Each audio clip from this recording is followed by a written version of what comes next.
বিশ্বনবী তাহাজ্জুদের সময় দাঁড়িয়ে যেতেন।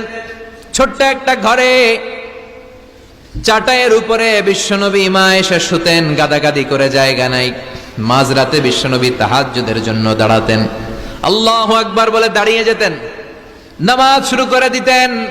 বিশাল বড় সূরা পড়তেন, কেরাত পড়তেন, রুকু করতেন, কিন্তু সিজদার জায়গায় সিজদা দেওয়ার জায়গা নাই। সিজদার জায়গায় মা এসা পা বিছিয়ে শুয়ে আছে।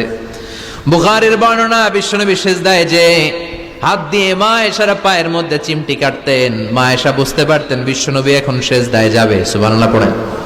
মা এসা বুঝতে পেরে পা দুইটা সরিয়ে নিতেন, বিশ্বনবী সিজদা দিতেন।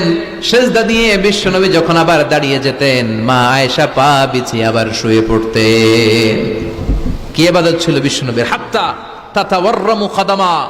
মা আয়েশা বলতেন বিশ্বনবী দাঁড়িয়ে থাকতে থাকতে এত সময় ধরে তাহাজ্জুদের সালাত পড়তেন, ওনার পা গুলো ফুলে এরকম টিউমারের মতো মোটা হয়ে যেত। সুবহানাল্লাহ পড়বেন না? দাঁড়িয়ে থাকতে থাকতে বিশ্বনবীর পা গুলো টিউমার